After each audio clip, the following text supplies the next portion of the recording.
आज मैं बात करने जा रहा हूँ जीवन के विषय में कि हमें अपना जीवन कैसे जीना चाहिए और कौन कौन से अच्छे तरीके हो सकते हैं जिनके द्वारा हम अपने जीवन को बहुत ही अच्छा और सुंदर बना सकते हैं। देखिए, सबसे पहली चीज़ होती है कि जब हम जन्म लेते हैं तब हमारा निर्धारण नहीं होता है कि हम कहाँ पर जन्म लेंगे, अर्थात किस घर में जन्म लेंगे। देखिए, अमीर और गरीब सिर्फ दो तरह से होता है व्यक्ति, वो होता है सोच से।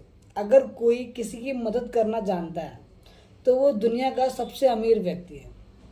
सिर्फ पैसा अमीर व्यक्ति के पास नहीं होता, और जिसके पास पैसा है ये ज़रूरी नहीं कि वो अमीर हो। ये तो हमारी धारणाएं हमने बना ली हैं अपने मन में कि जिसके पास धन है वो अमीर है। नहीं, जो मेरा मानना है और जो अच्छे व्यक्तियों का मानना है, अच्छा व्यक्ति आपका धन नहीं, आपका मन देखेगा। देखिए, धन और मन में सिर्फ एक ही अक्षर का अंतर है, और ये अक्षर जीवन में बहुत ही इम्पोर्टेंट रोल निभाता है। आपको अपने मन पर पूरा नियंत्रण रखना आवश्यक है। मैं अपने बारे में बताना चाहता हूँ थोड़ी सी चीज़ें जिससे आपको कुछ ना कुछ हिडन मिलेगा, जिससे आप अपने जीवन को कुछ समझा सकते हैं, बना सकते हैं। जैसे कि मैंने अपना बचपन थोड़ा प्रेशर में जिया, क्योंकि हम एक मिडिल क्लास फैमिली से बिलोंग करते हैं जहाँ पर बच्चों को खेलने तो दिया जाता है, बट एक प्रेशर के साथ कि जैसे कि तुम खेल रहे हो, अभी खेल रहे हो,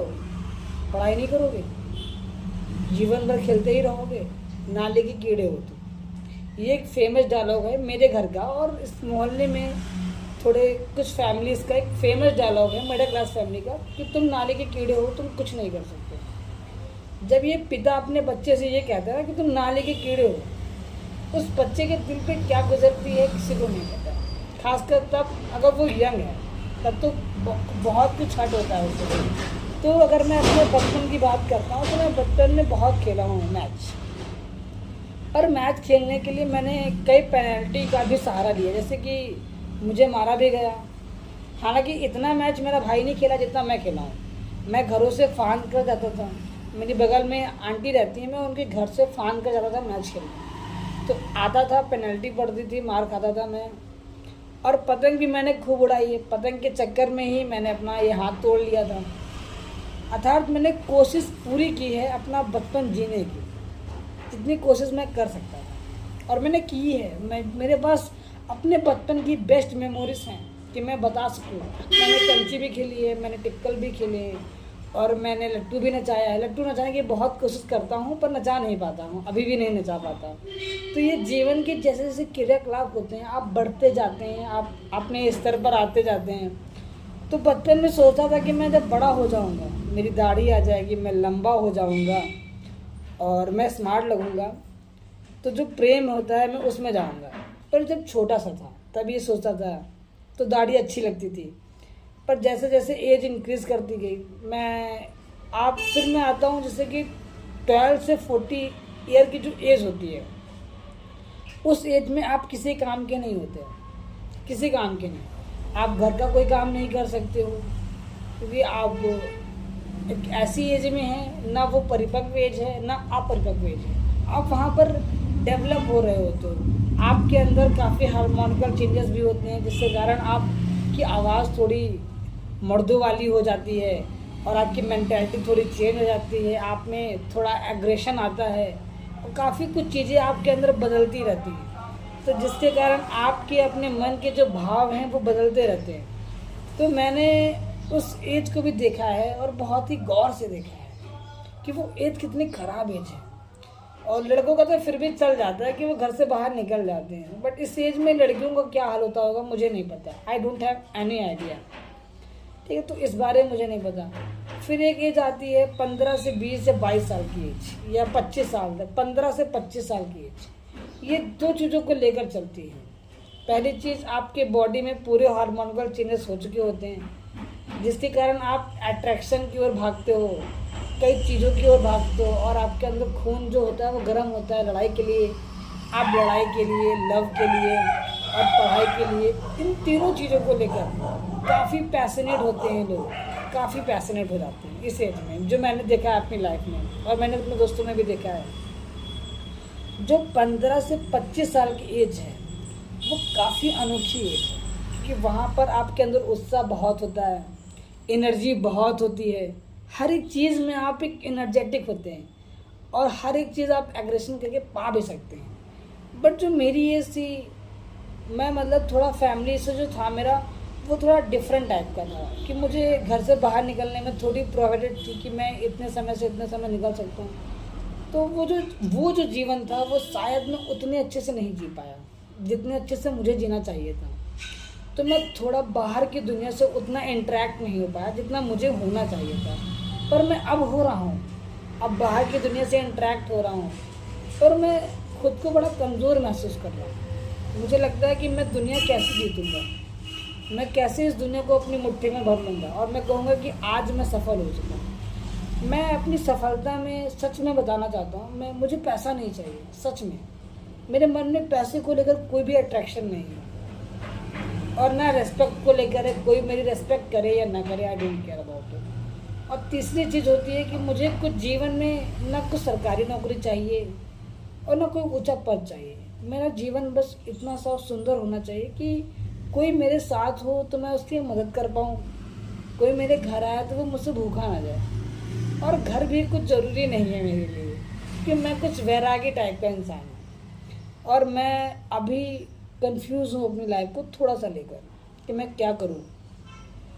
तो जीवन जीने के लिए मैंने कुछ स्टेप्स फॉलो कर रखे हैं, जैसे कि मैं किसी पर गुस्सा नहीं होता हूँ, अगर हो जाता हूँ तो माफ़ कर देता हूँ, अगर उसकी भी गलती है तब भी माफ़ कर देता हूँ, मेरी गलती होती है तो माफ़ी मांग लेता हूँ। जीवन में सबसे बड़ी चीज़ है आपके अंदर क्रोध नहीं आना चाहिए, घमंड। मैं अपने घमंड को खुद ही तोड़ लेता हूँ, सीधी सी बात है।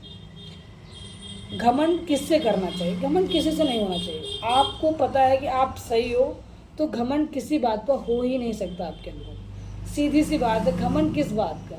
मैं अपने घमंड को अपने कदमों पर रखता हूँ जब बात मेरे परिवार की होती है, मेरे प्यार की होती है, और जब और मेरे भाइयों की बातें होती हैं, मेरी बहनों की बातें होती हैं। इन सभी चीज़ों में मैं अपना घमंड अपने जूते के नीचे रख लेता हूँ कि मुझे यहाँ घमंड नहीं दिखाना है, यहाँ किसी भी प्रकार का घमंड नहीं रखना है मुझे।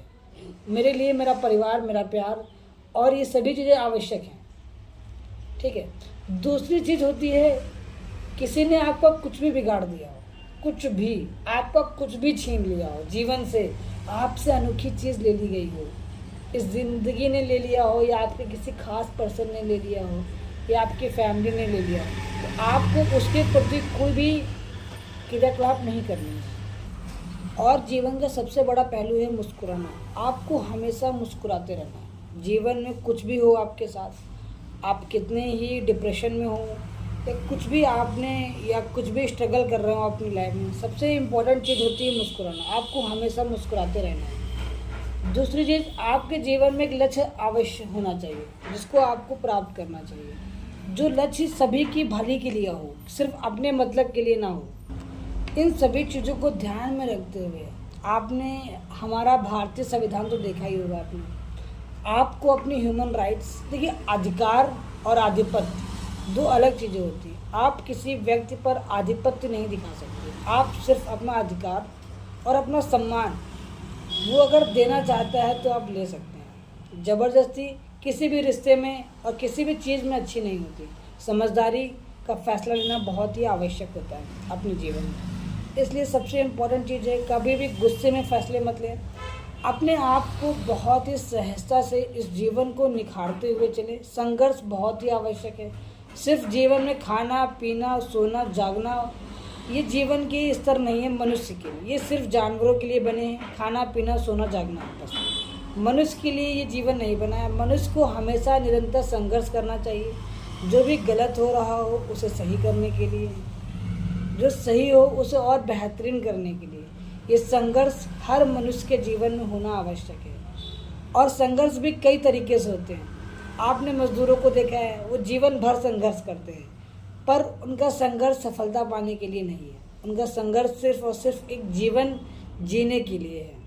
और आपने प्रधानमंत्री को भी देखा होगा, उसका संघर्ष हमेशा देश के लिए होता है, इसीलिए उसे याद किया जाता है। कभी अगर उसका संघर्ष सही नहीं है या सिर्फ वो अपने लिए फैसले ले रहा है तो उसे जीवन में कभी भी दोबारा चुनाव करके जिताया नहीं जाएगा। तो ये कुछ पद होते हैं जिन्हें आपको हमेशा समाज के लिए बनाए जाते हैं और समाज की सेवा के लिए बनाए जाते हैं। आपने देखा होगा हर एक व्यक्ति आईएएस बनना चाहता है और सभी को पता है क्यों बनना चाहता है, पर उसका एक टिपिकल रीज़न क्या देता है वो, कि मैं देश की सेवा करना चाहता हूँ। वो देश की सेवा नहीं, देश से सेवा कर लेना चाहता है अपनी। तो ये एक बेसिक डिफरेंस होता है कि हम क्या कर रहे हैं, ये हमारे लिए बहुत ही ज़रूरी है। हम किसको क्या देना चाहते हैं, किससे क्या लेना चाहते हैं, इन सभी चीज़ों को पूरे दायरे में रखकर हमेशा एक बेहतरीन जीवन जीने की कोशिश करें।